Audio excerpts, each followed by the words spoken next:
Bettor Sports Betting is your home for picks, props, and futures for tonight's action.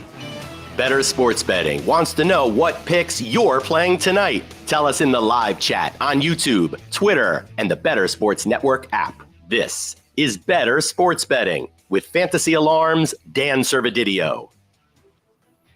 What's going on, everyone? Welcome back in here to the Bettor Sports Betting Show. I'm with my guy, James Grande, filling in on Thursdays as he does. We got plenty of MLB picks for you tonight. But, James, how you doing, man? Thanks for coming on here. Yeah, happy Thursday. Servo, we're oh so close to the weekend. When I come on with you, I know we're just one day away, one more day until the weekend. So it's always a glorious Thursday. Doing good. A little day baseball today, a lot of evening baseball. Yeah. I feel like it's generally been like swapped on Thursdays where we've had a lot more day baseball than we've had evening baseball. But, you know, more evening baseball makes for a better show for us, especially with like just baseball and golf going on, right? Like now that NBA's done and Nikola Jokic is cursing at the Denver crowd about how happy he is. And there's, you know, obviously a lot of weird stuff being drank out of the Stanley Cup right now. Like all we got is baseball, Servo. So I'm happy to have, 7 games still to kick off tonight. So Bart Scott can't wait. Bart Scott can't wait. Yeah, weird how MLB did it this week because yesterday we didn't have a ton of afternoon action either. No. Usually it's Wednesdays and Thursdays. We get a ton of afternoon games, but just enough night games for us to break down and give some picks out for the people tonight. If you're watching, wherever you're watching, YouTube, Twitter, the Bettor Sports Network app, we appreciate you guys joining us as always. And if you got any questions, comments, picks you want to ask us about for tonight's baseball slate or anything sports related, futures, we'll try to tackle it all here. Speaking of that, other sports, we got Johnny Venezia from he's from Bettor Sports Network, Bet Karma. He's all over the place with giving college baseball picks out to you guys. Definitely, Johnny VTV on Twitter if you haven't already heard. But he's going to be coming on in about 10 minutes, 15 minutes here from now to give some College World Series picks because we got that starting up tomorrow and early games tomorrow starting up. So we got to get our futures in. We got to get our picks in for that because why not have some juice, as you mentioned? And we just have MLB action now that NBA and hockey's done. So, but the U.S. Open, that's the other thing. We had David Barnett from the Tour Junkies on yesterday's show. He gave out plenty of picks. If you want to go live bet the U.S. Open, definitely go watch that back because he gave out some really good nuggets there. And it's just underway now. The first round got started. It's in L.A., so it was a later start. We still have about half the field that is yet to tee off or just teeing off now. So the early leader right now, we got Ricky Fowler at 7 under, but Xander Schauffele at 6 under. But again, still, a lot of the heavy hitters like Koepka and Rahm have yet to even tee off. So we'll be tracking that. But yeah, I mean, college baseball. What's your college baseball betting knowledge before we bring him on? Plenty. You'll hear it. I'm locked in, Servo. You should hear the questions that I prepared for this segment. Not you, not Adam, me. That I prepared for this segment. I know you're locked in. Yeah, I'm locked in. I'm locked in. By the way, on the website right now, we got the MLB prospect report for this past week. Features by Matt Sells, features a ton of College World Series players. They're going to be future, MLB draft picks, probably first round picks coming up soon here for the majors. So those are guys, if you're looking at rookie of the year futures down the line, dynasty, fantasy baseball, all that. These guys are going to be coming up just like Ellie De La Cruz not so long ago was not in the, not even drafted yet. So you got to keep an eye on these guys coming down the pipeline. But we'll bring Johnny on, Johnny VTV, to talk all things college baseball, College World Series in just a bit here. You mentioned we got a couple live games going on right now. The Phillies are up 1-0 right now. The Rays and A's are battling it out. We'll see if the A's can pull out another win. They almost did it again last night, but we'll see if they get done this afternoon tilt. And then the Blue Jays and Orioles were also happening. So maybe we'll have some live bets. Like we've done that on the past shows. I remember that was the Yankees live money line you hit, as they were down early. Yeah, and the Phillies. Oh, look at this. In play runs for Trey Turner here with the bases juiced, Servo. So live. Look at your up single. So Phillies go up 2-0. Look at your live cheesy smile that your Phillies are now. We're just batting around in the second inning off Ryan Nelson. Yeah, Just you gonna could see tee off on the this dude. Phillies hat is peeking out Yep. of the corner of my shoulder there. Yeah. So Yep. I did take their pregame money line of minus Okay. 135. So that's looking decent right now. We'll see if the Nola and the bullpen can keep it going. Um, I saw that. I was a little intrigued that it was, and I know like Nola hasn't been great, but he has like recently flashed some big upside. He had the 13 strikeout no yeah. hitter ish going into the seventh inning or the eighth inning, whatever it was, where he had the no going. I think that was Detroit. So like Detroit is what they are, but Philly's offense kind of coming alive. So I was surprised to see such a small number on the side of the Phillies, and I know like Arizona getting its flowers. They have 41 wins. They're at home and whatnot. But Ryan Nelson has been quite bad. And with Philly's offense, like JT Realmuto is flirting with cycles every night. Like I was kind of surprised to I see know. such a close money line there. Well, I was hesitant to actually pick the Phillies there on the money line. Ultimately, the Nola versus Nelson matchup pushed me there. Right, But right. but last night, the Phillies bullpen, you almost blew it. We had a Christian Walker Yeah. homer late to Yep. tie it, and then they pulled it out in extras. But maybe I think that was one of the reasons I was hesitant. It was because the Phillies used up all their top relievers last night. Right. I mean, obviously they could run them all back here, but so that maybe that has the money line people just kind of back in the D-backs thinking that they'll pull out another win like they have a lot at home. True. So, but yeah, we'll be monitoring these games and giving you guys some picks. We got the Blue Jays that have lost to the Orioles 4-2. If you took the Orioles in that one, by the way, the Rays are up 2-0 in that game. So. We'll be monitoring that. Yeah. We'll see if you're gonna jump on the live A's money line. Maybe we'll see. No. Taj Bradley has struck out all four batters he's faced so far. No thanks. It just Yeah. looks like one of those days where I mean, they have the second highest strikeout in baseball against righties, right? And if anytime you're looking at your top four, and I know obviously long ways to go, but he struck him out in like 17 pitches, just like dusting him off like this. Let's just get out. What are we doing here? We lost the first game. What are we doing? Let's get out of Oakland 2-1 in this series and get back to some, some competitive. So I'm not going to be diving into those water Servo, especially after a quick 2-0 lead and Taj Bradley looking in peak form to start this game. Plus 430 on that. Yeah. Plus 460 now. Good luck. You guys all throw your money away. I'm not betting against the Rays here. That's fair. With a quick 2-0 lead. Well, before we get to our MLB best bets for tonight, the fantasy football draft guide is now available on fantasyalarm.com. Big news for us, the Fantasy Alarm family. Definitely go there, purchase it for $26.99, or you can get it free if you have that monthly or annual All-Pro subscription to Fantasy Alarm. You can start a 7-day free trial to the All-Pro package at fantasyalarm.com right now, and you can get immediate free access to that draft guide. I know I have a couple articles and Grande, all of our NFL team has been contributing stuff to this draft guide. And, more articles will be pumping out every day as we get into training camp for the NFL and get you ready for the fantasy football season. So definitely go get the Fantasy Alarm Fantasy Football Draft Guide if you haven't already. It's now live. And I know I'll be reading other people's articles as the weeks go on here, but definitely get on that. With that All-Pro subscription, you get the MLB Best Bets article that's up right now from Howard Bender. I know me and him are aligned on a couple picks. What do you got first for your best bet for tonight, though? So my best bet tonight is going to be Austin Riley over 1.5 total bases, minus 125 over on DraftKings Sportsbook.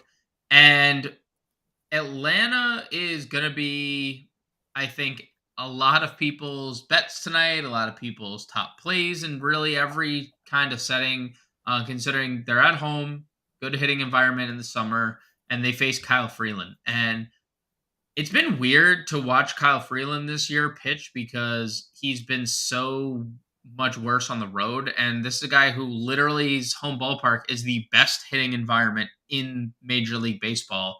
But he's allowed 4 more home runs in 9 less innings at or on the road than he has at home this year. Righties have monster numbers: 217 ISO, 336 WOBA, and Austin Riley, year in, year out, since he's made his debut, has torched left-handed pitching. 267 ISO, 374 WOBA this year against lefties.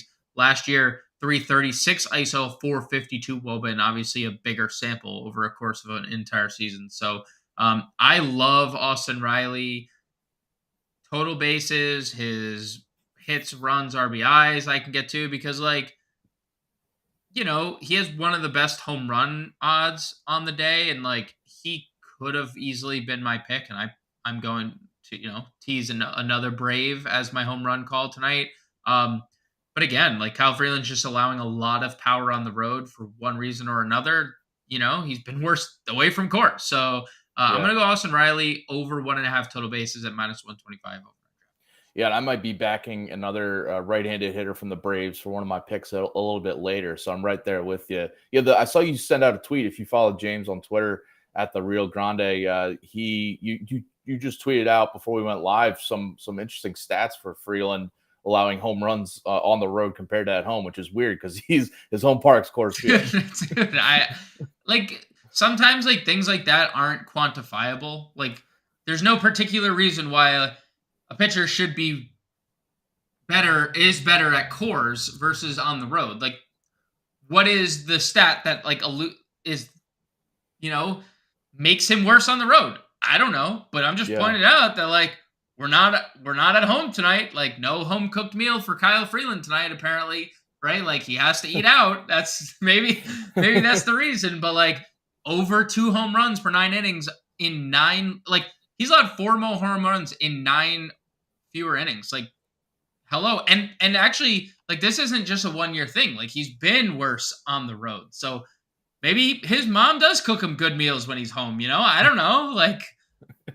What is the reason? I don't know. Yeah, it's weird. Yeah, weird. We've seen that with Rockies pitchers in the past of sometimes they have these better outings at home. Any pitcher, I guess, could have some better starts at home just because that environment. But yeah, it's weird for a Rockies guy to be doing that. But yes.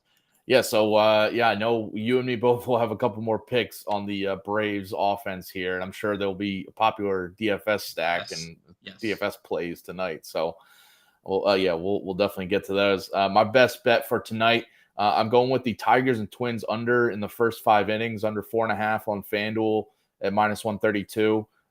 It's under, it's at 4 on other sports books. So I'd still take that too. We got Sonny Gray dominant at home this season with a 1.71 ERA. Just been a stud every time he's going out in Minnesota. And his FIP at 2.43 is encouraging compared to, an impressive 2.25 ERA overall this year. Just been really solid for the Twins here. And the Tigers are terrible against righty pitching this season. A league worst 287 WOBA. Last 2 weeks, it's even worse at 276 WOBA against righties. They're also the worst offense in baseball on the road. I'm liking the spot here for Gray because also the Tigers are coming off their doubleheader yesterday where, they have to travel to Minnesota overnight. I think you kind of factor in that maybe there's some sleepy bats the first couple innings that could go either way, but I still think it's going to be a factor here, on the road. It'd be different if it was at home for Detroit. And the other side, Matthew Boyd, 5.55 ERA, not too great, but his home road splits are very eye-opening. 2.93 ERA on the road compared to an 8.46 ERA at home. Kind of weird, it's similar to Freeland, I guess, where he's just, the reverse of Freeland, I guess, going on the road and just having some better numbers, but at home he just stinks. But so he's going to come in here. I think he's going to have, one of his better outings like he's done on the road in the past. And, the Twins are a bottom 5 offense against left-handed pitching this season with a sub 300 WOBA. So I think that this full game under is also in play. I took it at 8 last night, but I didn't give it out here because it's down to 7.5 I'm seeing. But I still think that the first 5 innings for sure, I'm just going to keep the bullpens out of it and target the first 5 under here. I love that. You're also going to see why shortly because you're teeing me up here for one of my my bets that I'm going to give on the show here in regards to Matthew Boyd. Yeah, I think both these offenses are kind of like I know there's some guys heating up in Minnesota. Royce Lewis doesn't have like a massive sample against left-handed pitching. Correa has been better, but they're still missing Buxton. They called up Julian, who's a lefty here, and Boyd's been very tough on lefties. So I like that. I like the 7.5. The under minus 120 on DraftKings is a good number. Yeah, the 7.5 is right at the line where you can get, a 4-3 final and be good about it, obviously. Yep. So, I'd look at that too. I just think I'm limiting it to the first 5 here because the Detroit bullpen is a little bit of a worry. I could see the Twins maybe getting a runner too late. The Twins are big favorites here, so you could also look at the, maybe parlaying some kind of Twins money line. But I'm at least confident in Gray. But you mentioned Boyd, and before we bring Johnny V on, let's get to your Boyd pick because it kind of just lockstep with me here, right? Yeah. So I like Matt Boyd over 15.5 outs. And to your point about like the Tigers bullpen here, they did play a doubleheader. You mentioned the travel. Yeah. They were burned 8 2/3 innings yesterday. So 4 members of your bullpen burned 8 2/3 total. I think the Tigers are going to have to go to Matt Boyd. You mentioned the splits for Boyd home and away. And you also mentioned the thing about Minnesota against left-handed pitching. They have a massive strikeout rate, second highest strikeout rate in the league. And they're just a subpar offense overall. 676 team OPS against left-handed pitching ranks them 27th in the league. Their only saving grace this year when it comes to facing lefties is their isolated power. And I'm being generous when I say that because it's still tied for 17th in the league there, like worse than league average. So everything suggests Minnesota is a bad offense against lefties. And with the Tigers bullpen kind of being depleted from yesterday's doubleheader, they're going to need Boyd to get deep into games. He's been good on the road. Unlike Kyle Freeland, his home ballpark is bad to pitch in at times. So he has definitely struggled there. So I could see a scenario where it's like, thank God I'm getting away from that ballpark. The Kyle Freeland thing just doesn't make sense. Like he's just right. He's like, yes, let me pitch all my games at home, which, is backwards thinking because Coors is the worst place of all time to probably try to do a professional sport that doesn't involve hitting. Right. I like Matthew Boyd going over 15.5 outs. Never comfortable backing Matthew Boyd in the year 2023 because he's a few years removed from having that good year where he was a very popular trade commodity around baseball. I know the Yankees were in on him for a short period of time, and I was like, yes, we need a lefty. Let's get Matthew Boyd.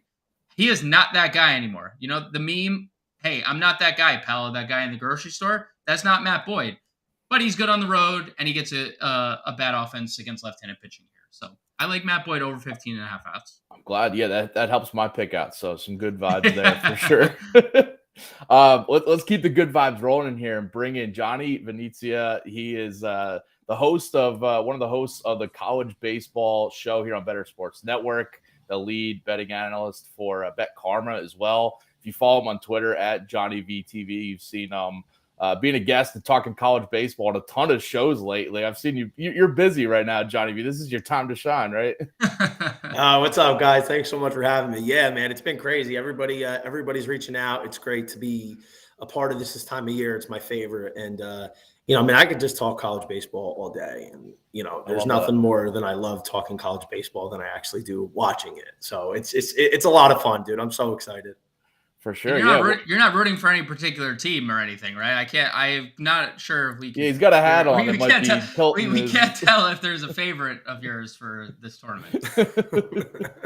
We'll get. Yeah, it's funny because by trip, right? I love watching players. I'm a fan of a lot of players, and I like rooting for Florida, and I like rooting for some of these other teams in different conferences. But just out of fanhood, no money involved whatsoever. I'm a Tennessee guy. That's my team. But coming into the year, Wake Forest was my team. Preseason was talking about them at 40-1 on my podcast, Johnny VTV Live, with Joe Daly, who does great work with prospecting these guys. And the next day, and this is before the Super Bowl, and the next day it's 25-1.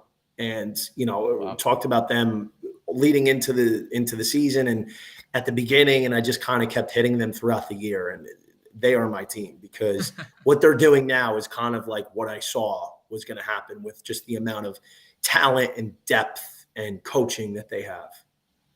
Yeah, well, now they're the betting favorite to win it all. And before we get to any specific picks for games or for futures for this College World Series, I just want to ask you from a broad perspective for maybe the casual sports bettor out there, casual sports fan that's might be diving into the College World Series, a brand new college baseball bettor this week. What are kind of some of your main ideas about betting on college baseball, whether it's in the futures market or for these individual games? Obviously, if you look at the lines, you can see some game totals are a lot higher than you see in the MLB as one thing. But what is your kind of general approach to betting on college baseball? In general, game by game, I would say underdogs. There's no sport. I truly believe this. There's no sport that you can bet on that the underdogs have as big of an advantage as they do in college baseball. Any given day, you could have a plus 250 dog, especially in a weekend series, steal one from one of these top teams. We saw it all year long. And this season, there's been so much parity, despite how dominant Wake was. And I feel like if you think you're going to get away with laying 200, 215 every week, you're going to get killed because that just doesn't happen. And you have to understand, what I don't like is they don't offer series prices, but when you're looking at a series, you have to be able to look ahead and see where a team might have an advantage. And obviously that thing comes along with pitching. So when you're mapping out a series, you got to see a potential big dog losing because it's going to happen and there's going to be opportunities to make money. And another thing is I would almost never recommend betting like a minus 200 favorite unless it's like Paul Skeens against Kentucky or something like that. There's very few instances. And, the LSU with Paul Skeens and Wake with Rhett Lauder parlay has been like an absolute cash cow for me this year. So you find certain betting trends like that. And, for the tournament, I would say the home run ball isn't as prevalent as it is in some of these other parks because Omaha is a big field. Okay. So especially with some of these aces going, I think you might see a little bit lower scoring games this year.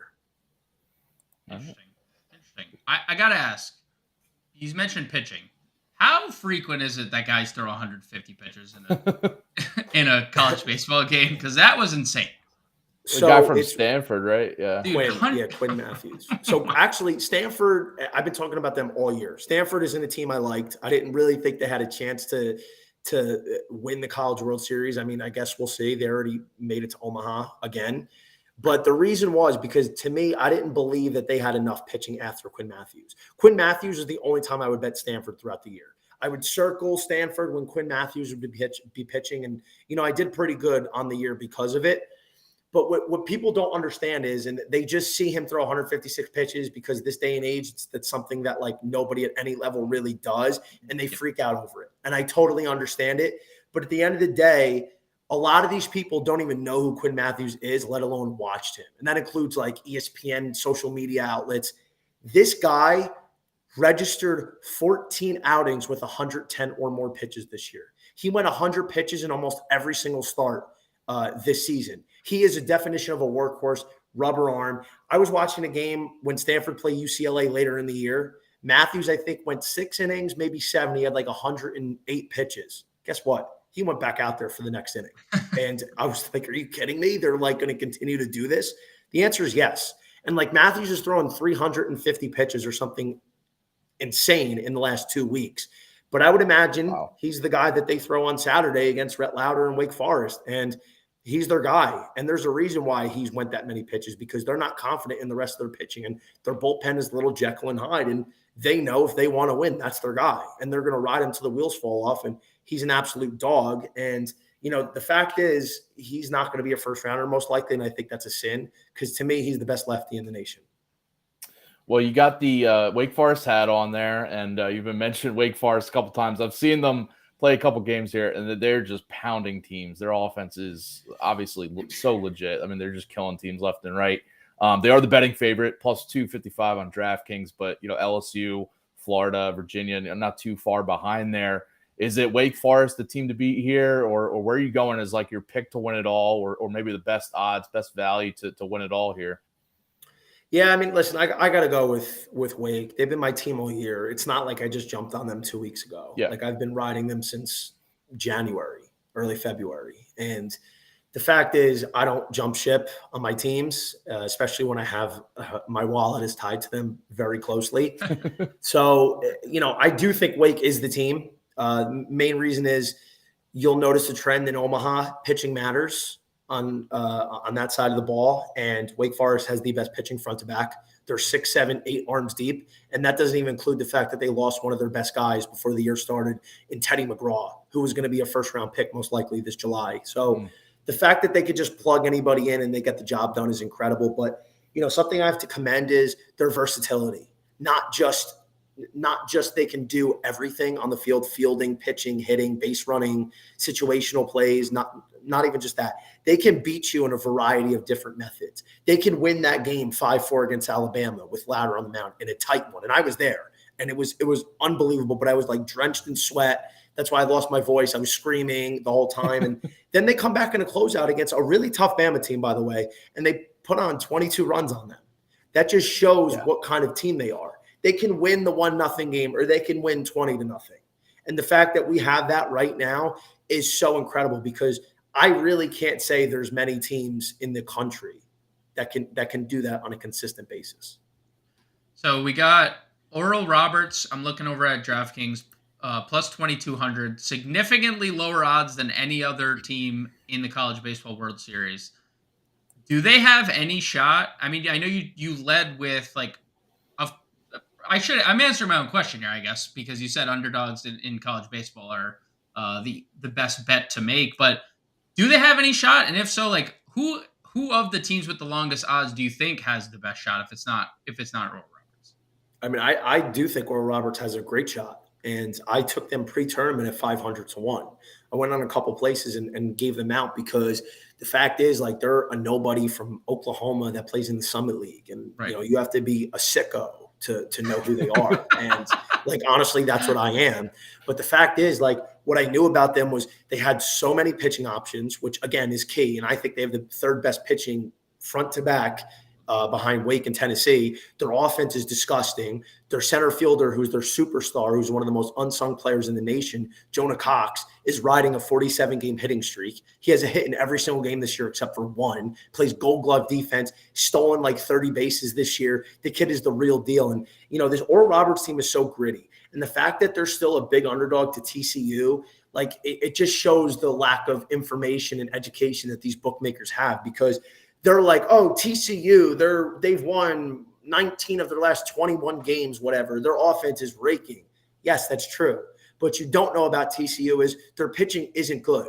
They've gotten really good performances from Cole Klecker lately, who's going to probably go on Saturday against Jacob Hall for Oral Roberts. But after that, it's really looking thin, bro. And to tell you the truth, TCU's offensive production has been so predicated on the long ball, and hitting home runs consistently in Omaha is very difficult to do.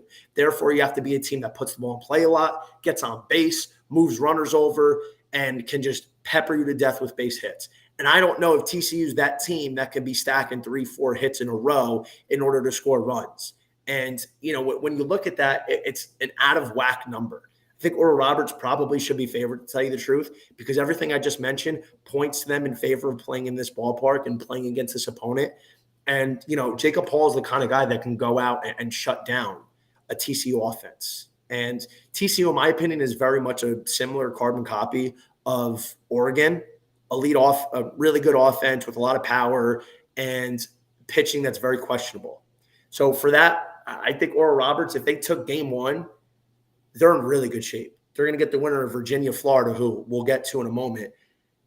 You win one more game, you're 2-0. You're in the driver's seat. You're one win away, potentially, from going to the finals. And Oral Roberts, dude, I'm telling you, they have the depth, and they're just gritty. They blew an 8-0 lead to Oregon on Friday. How do they respond? They come back and walk it off game 2, and then they put on the hurt for 12 runs against Oregon in game 3 to close it out in Eugene. This team has a lot of heart. And that's what I look for. Yeah, got me fired up. Plus 2,200, plus 2,200 to win the whole thing. You could get better numbers on other books if you shop around. There's close to 2,800s out there. If you haven't taken a piece of Oral, I don't think I don't think it's that bad. You could take them at 29-1 to match up with Wake Forest in the finals. I did that at 42-1 before it all started. So, I'm really watching the Golden Eagles closely here this weekend. Okay. Well, listen, I love it. As a big college basketball guy, I know I saw Oral Roberts in the tournament make some noise, and I love that they're back here because it's like usually in these spots, obviously, Johnny, that it's the big schools, especially from the SEC, that are making, the favorites, the ACC and the SEC. Seems like they're always dominating this. But when you get a team like Oral Robertson from, you mentioned the Summit League, this is pretty cool. So kind of looking towards the Friday and Saturday's first games, you mentioned you like Oral Roberts possibly, plus 140 on DraftKings to win that game against TCU. What are some of your other top picks, over-unders or money lines, anything from these first games that we should be locking in? Yeah, so I think ultimately here, Florida's the right side on Friday against Virginia. Virginia's a team I kind of dubbed as frauds throughout the year. They had a lot of bad series losses, and their lineup has gotten a lot of production from multiple sources, and this team is actually well suited for this ballpark because while they do have home run hitters like Jake Geloff, who's got 44 home runs in his last 2 seasons at UVA, they have the league's highest batting average. They were batting over 330 for a lot of the year, and they have some decent pitching. But to tell you the truth, man, I think Florida's got the better superstars, and I think Florida's got the better starting pitching.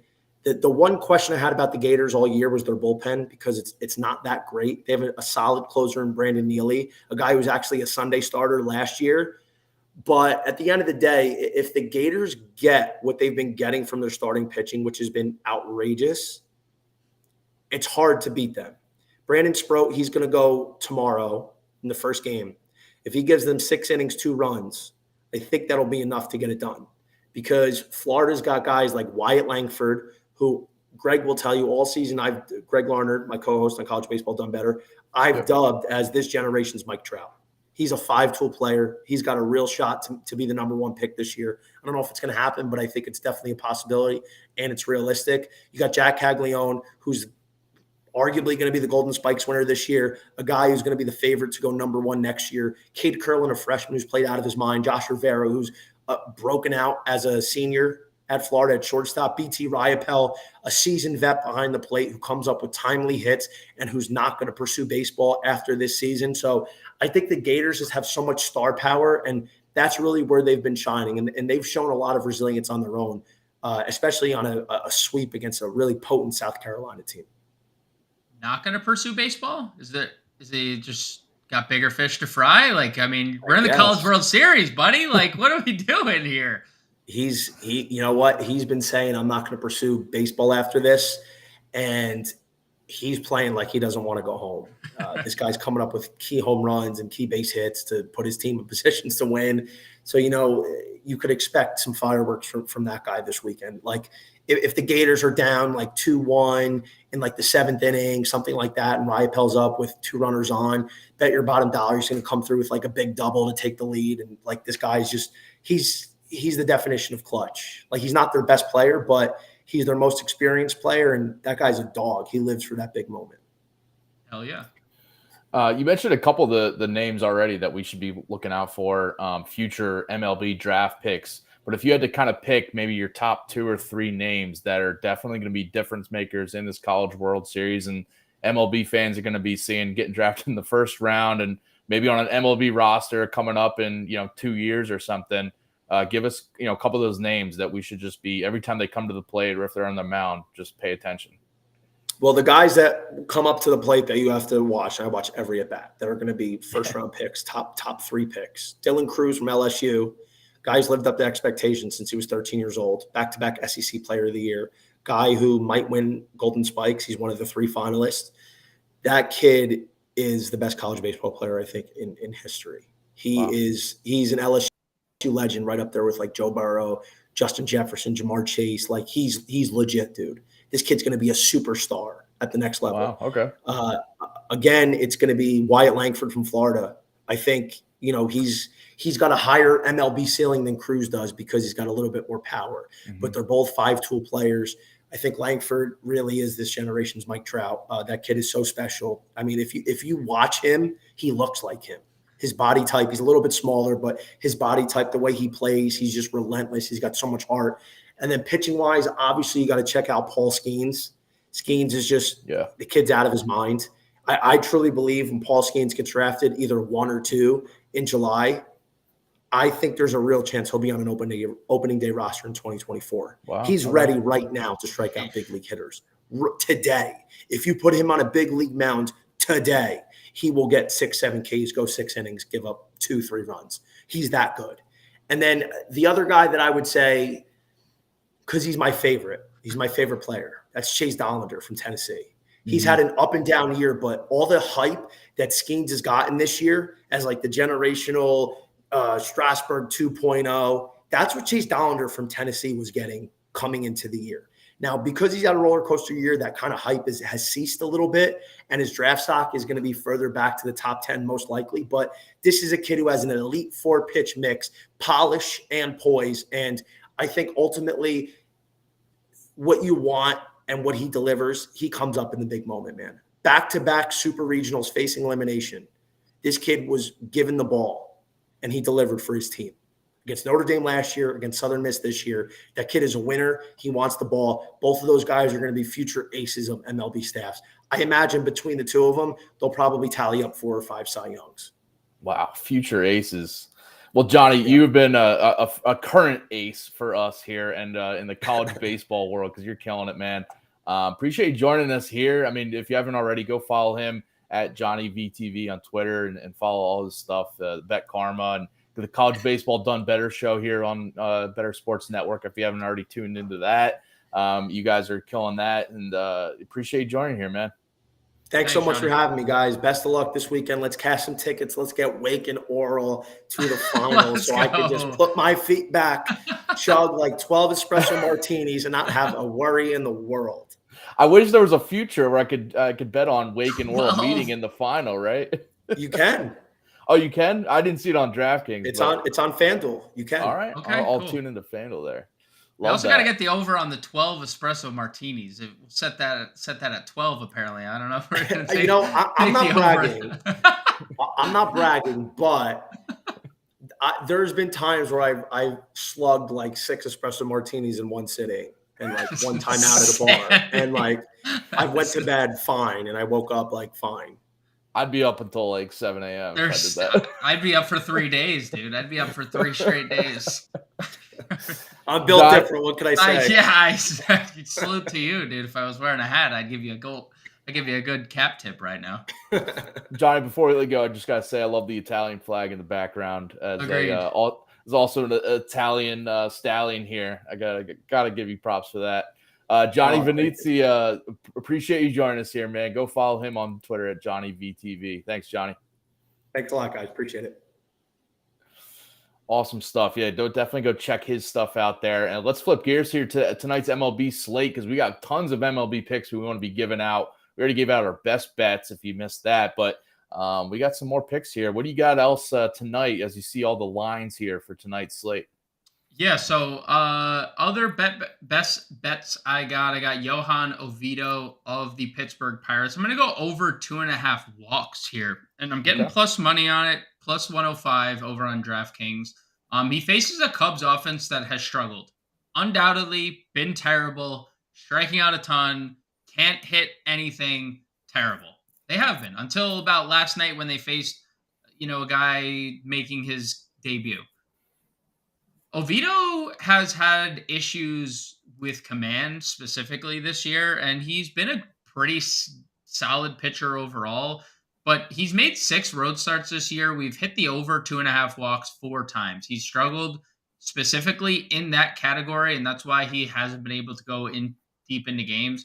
Over the last 2 weeks, the Cubs' second highest walk rate in the league against righties. They see a lot of pitches. And overall this year, 3rd highest walk rate against righties. They're just a team that, although they're going to strike out, they are also a team that's just seeing a lot of pitches and a lot of them turn into walks. So I'm going to go Johan Oviedo over 2.5 walks. I like the Braves 1.5 run line. I think we're going to get a blowout here, Servo. Again, you and I are just in total lockstep with the Braves this evening, where we think it's going to be a smash. And that's also why I'm taking their team total over 1.5 runs in the first 3 innings. Minus 125 over on DraftKings. I think they're going to get to Freeland early. Not that Colorado's bullpen is anything special, but I think we're going to get right down to it. I mean, I picked Austin Riley over 1.5 total bases. I think that's going to happen early. My home run call also hitting right behind Austin Riley. I think that's going to happen early. So we're attacking Kyle Freeland at all costs. And then well, let me throw in my Braves pick there. Perfect. Just kind of piggy right back off of that. Because, and by the way, I love the first 3 innings over, or like if you get the first 5 innings over team totals, because they're low like this one, 1.5. But if you think they get on Freeland early, then they could get 2 runs in the first inning or first 2 innings for sure and hit that over. So I like that call. But yeah, it's also targeting Freeland here, as I mentioned. Ronald Acuna Jr. I mean, the dude has been on fire. Taking his props have been pretty profitable lately, and I like his over total bases, 1.5 total bases here, minus 135 on BetMGM. Similar numbers on DraftKings, but he's hitting 355 with a 1186 OPS over the past 7 games. He homered in both games of yesterday's doubleheader. He's been over this total bases line, over 1.5 total bases in 9 of his last 13 games.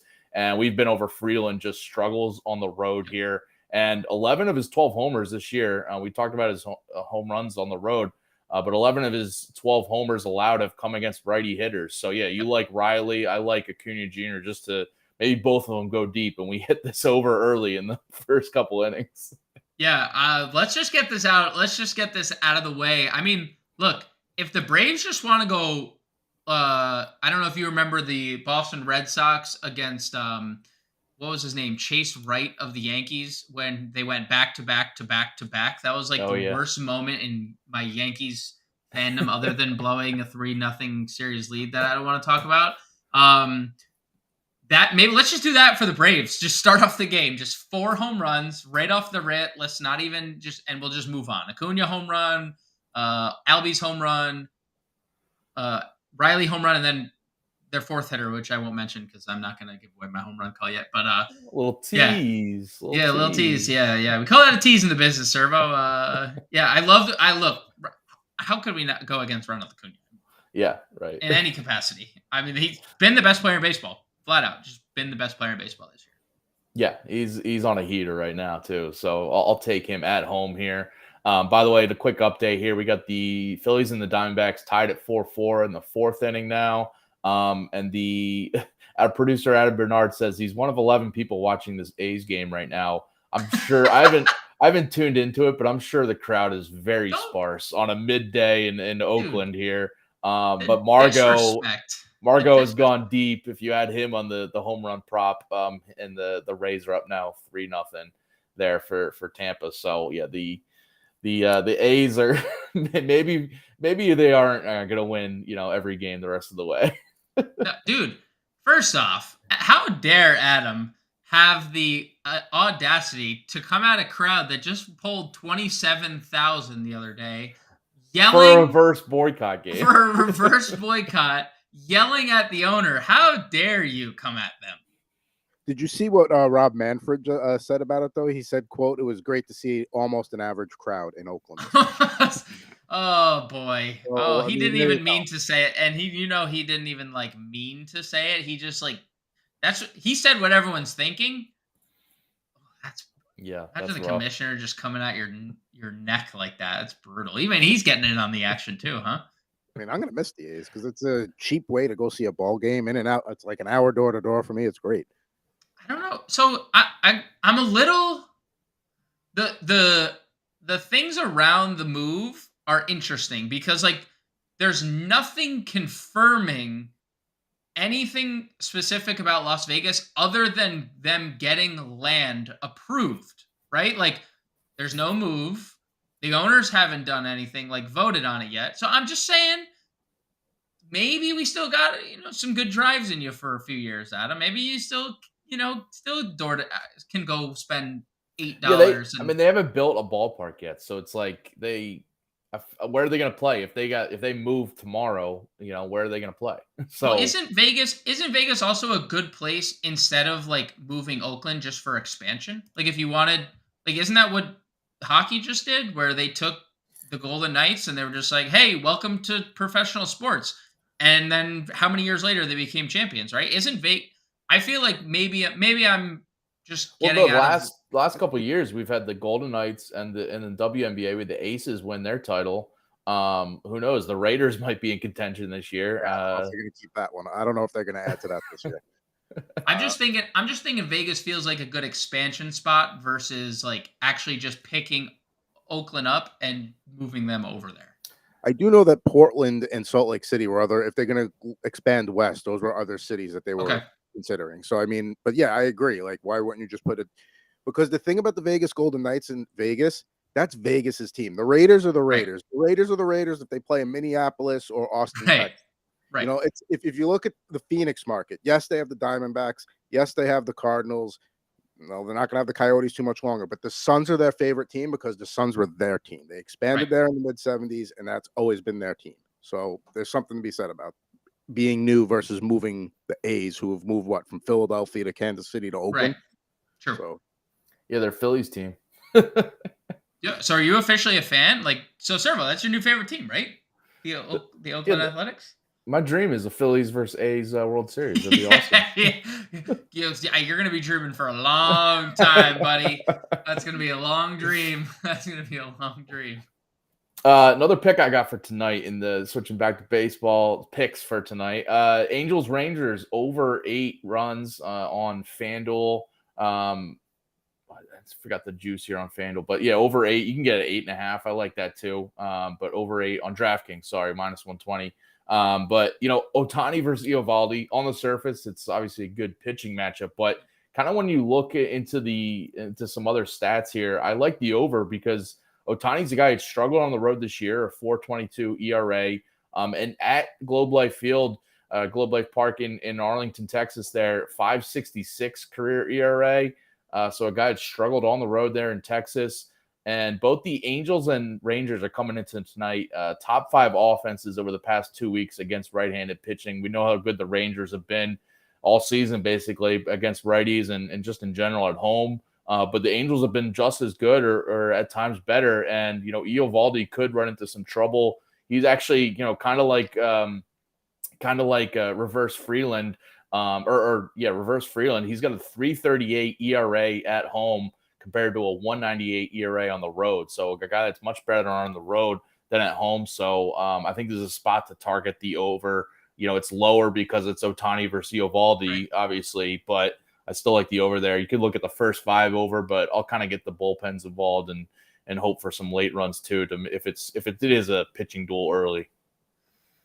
Yeah, I'm a little indifferent here, only because I like the pitchers in this spot so much. Like, yeah, and I 100% agree. Like, this has definitely been Ohtani's worst stretch as a starter this year, no doubt. And it's come at the expense of him being like in the best stretch of his hitting. Like, he is arguably the hottest hitter across Major League Baseball right now.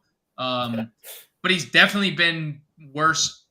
My one concern, and I voiced this on the MLB DFS podcast, which you can catch over at Fantasy Alarm and Better Sports Network at 9 a.m. every morning, Monday through Friday, is that we know the strikeout upside that Ohtani has, and Texas, for as good as they are, because they are great, and I'm just going to say it, their offense is great. They do have a 23% strikeout rate against righties, and Ohtani doesn't need a team that strikes out a lot to strike guys out. Like, he just naturally misses a lot of bats because he throws 9 pitches that all move 7 inches every time it releases from his hand. So yeah, I'm very indifferent about it. Vegas does favor the over for what that like, and so like you're in lockstep with them, and they know more than me. I take that plus the Nathan Eovaldi might mess around and possibly win a Cy Young this year. This is, as a Yankees fan, makes me very upset, but like, he's undoubtedly been pitching the best he's ever pitched. So that's my only worry, that if those two they do show up in prime form, the over's probably in trouble unless pitch counts are driven up and by the 6th inning, both of them are out of the game and the bullpen's in play. Well, yeah, that's the one thing I looked at because both the Rangers and Angels have been, walking a ton against right-handed pitching lately. So like their WOBA's up, their walks are up, their strikeout rates are down. So I could see them maybe just getting on base, mucking things up, and getting some runs early, and yeah, maybe driving the pitch counts up for Ohtani and Eovaldi. But yeah, I mean, obviously it is a little risky and a little worrisome when you're betting against the pitchers that we got there. But I'm willing to take a chance on it. I wanted to go back to your Oviedo pick, and because I have a pick that's very similar, but just on the strikeout prop for Marcus Stroman, under 5.5 strikeouts. It's very, very juiced now. The money has come in, but you can try to shop around and get the best odds you can get. Minus 150 on BetMGM was what I got. But similar to Oviedo, I think he's going to face a lineup here that's going to be forcing more walks. You like the walks prop for him, but I think Stroman, you could look at his walks prop too. But I like the under strikeouts here. And it's a pick I gave out on the Underdog Plays article up on Fantasy Alarm if you want to check that out. But just kind of the cliff notes of it is he's been under 5.5 strikeouts in 8 of his 11 starts this year, including 4 of the past 6. The Pirates, as I mentioned, are a team that has been tougher on righties over the last week with a 19% strikeout rate, which is notably worse than their kind of average 22% strikeout rate on the season against righties. And the thing is that the Pirates offense just draws a lot of walks. They got about a 10% walk rate this year against righties, and over the past week about the same. So they're about a top 10 offense in terms of walks there. And Stroman's been a guy who's struggled with his walks, a career high 9% walk rate himself this year. So I see this being a matchup where I don't think Stroman's strikeouts are that high. I think he could have a good outing, and the total in this interesting because it's at 7. We got the wind blowing in at Chicago, which in Wrigley Field, which we all know favors the pitching. But I think that actually could play into the under strikeouts here because if you just think about it, a team that might have the wind blowing out, maybe they're trying to lift the ball more, maybe they're trying to swing for the fences more, leading to just a little bit more strikeouts. The Pirates might be just trying to keep the ball on the ground here, knock some singles around, draw walks. So I think Stroman just going to have a little bit tougher time. He might throw, 5 or 6 shutout innings, but I don't think he's going to get that many Ks. Yeah, I love that because he's not. I mean, he's a ground ball pitcher first. That's what he is. Yeah, he induces. He's not a strikeout pitcher in general over his career. No, never. He is a very good pitcher. I think he's one of the more underappreciated pitchers in baseball because although he's flashy, he's like very flamboyant as a pitcher or as like a person. He's not that as a pitcher because he's just getting ground balls. He's not going out there and getting you 13, 14 strikeout games regularly. So I like that, Servo. I think Stroman can have a really good outing, like you said, and still 4 strikeouts tonight. Like that wouldn't be surprising at all. My last pick, I'm going Jose Ramirez. The other day we saw the triple home run, or last week rather, the 3 home run game, 2 of which came against lefty. That's where the power comes in for Jose Ramirez. So I'm going over 1.5 hits, runs, RBIs. Again, another situation where I think we can get this done early. He's a guy who just flashes a lot of power against lefties. 243 ISO this year. Not a lot else. But we know the Guardians do prefer hitting lefties. Their lineup has been much better. So I think there's going to be a lot of run producing opportunities for Ramirez and a lot of run scoring opportunities here. So I'm going Jose Ramirez against Ryan Weathers, who stinks.